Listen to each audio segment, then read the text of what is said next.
Bueno, ya estamos de regreso en esta edición de Panorámico, una producción del Tecnológico de Monterrey, Campus Guadalajara, transmitido por el Canal 7 del Sistema Jalisciense de Radio y Televisión. El día de hoy estamos platicando acerca del desarrollo económico de China y ahora le doy la bienvenida al doctor Daniel Lemus, profesor de aquí del Campus Guadalajara. Bienvenido, Daniel, muchas gracias por estar con nosotros. Muchas gracias, Brenda, por la invitación y un gusto estar en este espacio. Muchas gracias. Daniel, platícanos, ¿cuál ha sido la clave del crecimiento económico de China en las últimas décadas?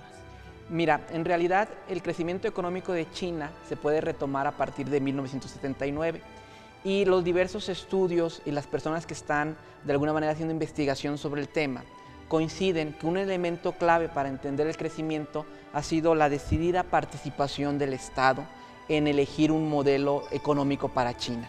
Y a veces también se piensa que existe un milagro económico chino, cuando en realidad lo que sucede es una política de planificación a mediano y largo plazo. Si tal vez pudiéramos tomar alguna experiencia para México, a pesar de las enormes diferencias culturales, históricas que pueden existir entre ambos países, es que desde que inició la reforma económica en China, se tenía una visión muy clara hacia dónde se quería llegar, y se quería llegar no en un espacio de 5 años o de un sexenio, como a veces sucede en nuestro país, o de una administración, sino más bien en un espacio de 15, 20, 30 años. De hecho, si alguien revisa ahora los planes de crecimiento económico para China o los planes de ciencia y tecnología donde está apostando la nueva apuesta de China, se dará cuenta que los planes se hacen en distancias de 15, 10 y 5 años. Platícanos, ¿cuáles son esas reformas o esas políticas, siendo más específico, que estableció China que le ha permitido tener un crecimiento de doble dígitos? En primer lugar, y es una cosa que también a veces no se aborda demasiado, es que la reforma inicia en el campo.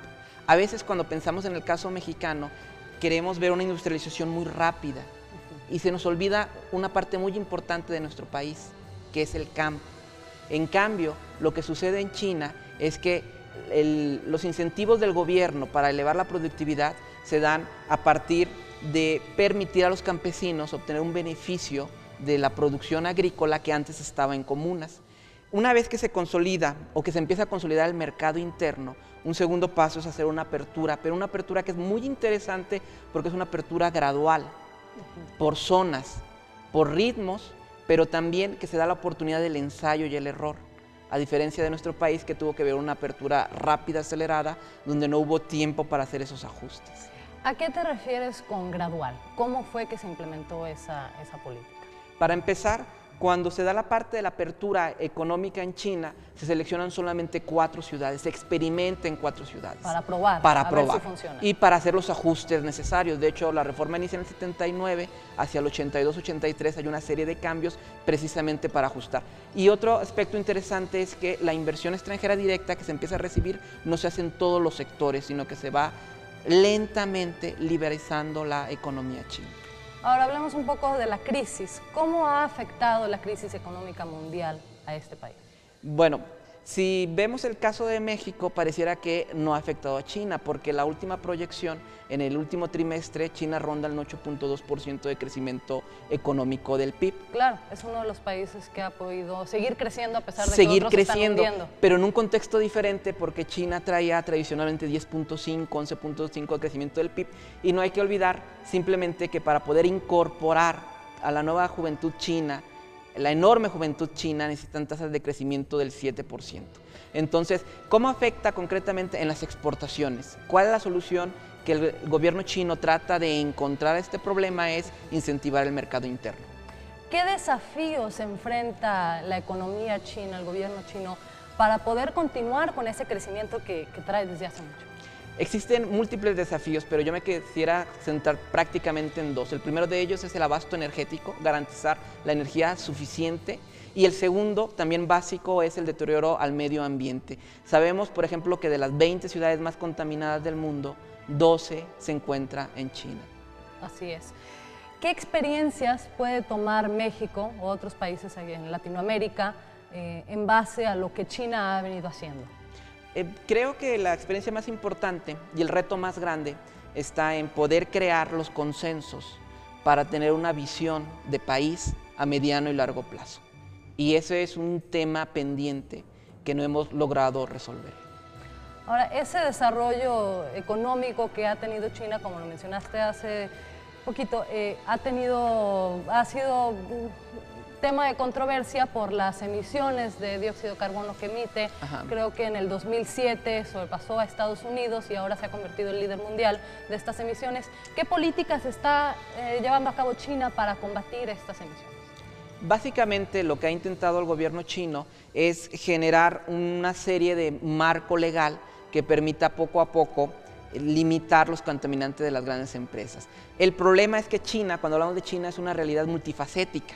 Y entonces, generalmente tenemos la idea de un país monolítico, pero pensando que mide 9.6 millones de kilómetros cuadrados, que tiene más de 1.300 millones de habitantes, más bien habría que preguntar a qué parte de China, porque podemos ver que hay esfuerzos muy serios en municipalidades como Shanghái, pero que existen otras regiones al centro y al interior, en donde las industrias más contaminantes que originalmente se encontraban en la costa han sido reenviadas al centro a continuar con estos procesos productivos. Entonces depende mucho de ver primero el marco legal y, segundo lugar, a qué China hacemos referencia.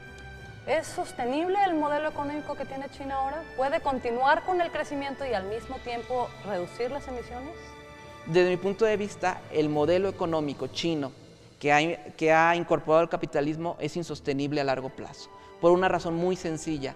La base del modelo económico es la acumulación y no hay planeta que soporte nuestras pautas de consumo actuales. Un ejemplo, si los chinos adoptaran las pautas de consumo de Estados Unidos, se dice que se necesitarían 7 planetas para poder dar el abasto energético que se necesita. ¿Qué crecimiento es el que estamos esperando para este país este año? Para este año se espera un crecimiento alrededor del 8% del PIB. Aquí también hay que ser muy cuidadosos porque depende la cifra quién la da y con qué datos. Existe un grupo de académicos que siempre han desconfiado de las cifras que China nos ofrece.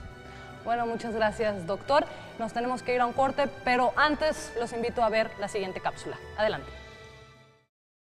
Hola, ¿qué tal? ¿Cómo están? El día de hoy vamos a hacer a los estudiantes preguntándoles qué es lo que opinan acerca de los productos chinos. Nos vemos.